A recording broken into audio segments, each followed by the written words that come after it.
This is the Into The Paddock Podcast. I've said multiple times on this show that Ollie Bearman was going to be Britain's next Formula One driver. I didn't think it was going to be this soon, to be quite honest. You know, I was thinking, this guy, he's been called up last minute for a Ferrari of all people. He's just outside of the points on the grid.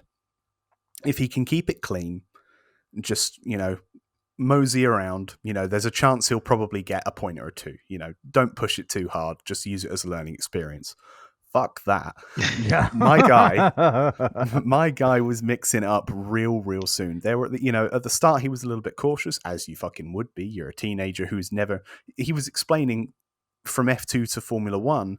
One of the major differences we don't know is that in Formula One, you don't have dual clutch. Whereas in Formula 2, you do have dual clutch on the steering wheel. There's no dual clutch in F1? There's one clutch on the hand, but the other one is not a clutch. So you have to do it all via the one paddle rather than the two. No shit. I thought it was double. Anyway. So Ollie was saying, I've had next to no start practice. He did a pretty good job. Kept it clean for the first few laps. There was an early safety car when Lance Stroll fucked it into the barriers exactly the same way that he fucked it into the barriers in practice. Great. Good job. Yeah. Consistency, that's all we asked. On the restart, Bearman pulled off one of the best overtakes I've seen in a while in Formula One, to be honest. He was coming to the outside of Tsunoda into turn one, leant off the throttle coming into the braking zone, cut back from behind him, dived up the inside. Perfectly judged. Danny Ricciardo-esque. Brilliant overtake. Yes, it was a Ferrari on an RB, but this kid's literally in his first few laps of his Formula One career, He was out-aggressiving Yuki Tsunoda, arguably the most aggressive driver on the grid. That guy's a fucking bulldog. Yeah. He then got held up behind Nico Hülkenberg for a few laps. He even admitted afterwards that he was learning how to use the battery deployment, which is, again, something he hasn't had to do in lower formulas. It's such a big part of Formula One racing. It's not something you learn until you get to Formula One, really. After a couple of laps of working out when to deploy it, when to get ahead with DRS and stuff like that, he got by. And as soon as he got in clear air, his lap times started getting better and better and better.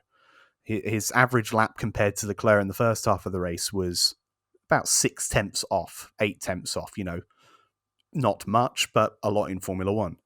In the second half of the race, when both were in clear air, it was so much closer, within a couple of tenths of Leclerc. Now you can say Bearman was pushing hard to keep Hamilton and Norris behind, whilst Leclerc was maintaining a gap comfortably in third. Whatever, Leclerc is not going slowly.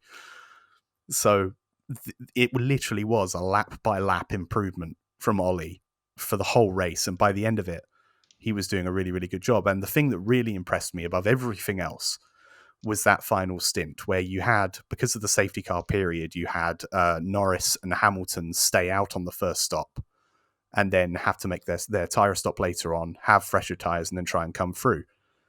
They make their pit stops. They come out about 5 or 6 seconds behind Bearman, who was on, at this point, aging hard tyres. They started gaining, as you would expect. Ollie was told over the radio that it was likely that they were going to catch him. So he upped his pace. And he upped his pace enough where by the end of the race, he was pulling away from them a little bit. He had the presence of mind to be like, where's Norris? What do I need to do? Am I going to stay ahead this much by the end of the race? Who's behind Norris? All of this stuff. And he's got it straight away.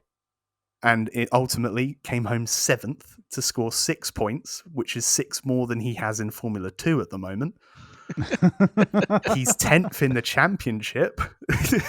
Yeah. What a debut. We mentioned last year bits and pieces about Ollie Bearman, particularly regarding when he got his Haas drive, and we spoke about his meteoric rise. Because the thing that blows me away is the fact that Ollie Bearman didn't do a car race. So he did karting and everything. He didn't do a actual Formula car race until after the lockdown for COVID in 2020. That's how quickly he has moved up. Wow. Damn.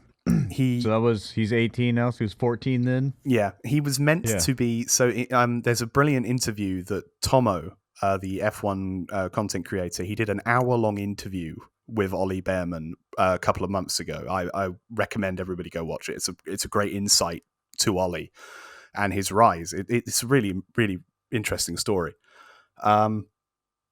Because of the COVID lockdown, so that there are rules with Formula 4, you have to be 15 to race in Formula 4. He turned 15 halfway through 2020. He was originally going to spend 2020 doing more karting. However, when COVID happened, it pushed the start of all the seasons far enough back that he was then able to move to Formula 4 a year early.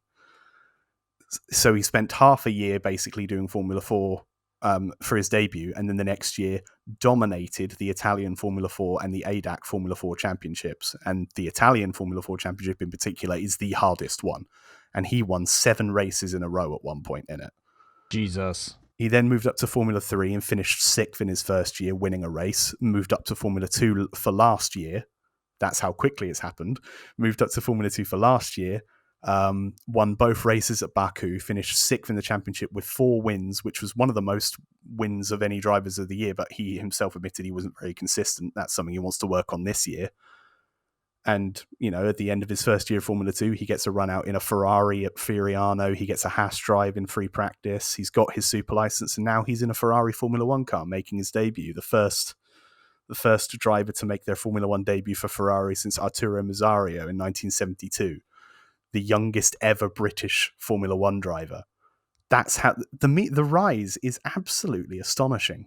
And you know, I would venture to guess that this happens probably more often than you think. Guys rising up to the ranks pretty quick. Well, I mean, we pay attention to it. You pay attention to it obviously more than most of us sitting here.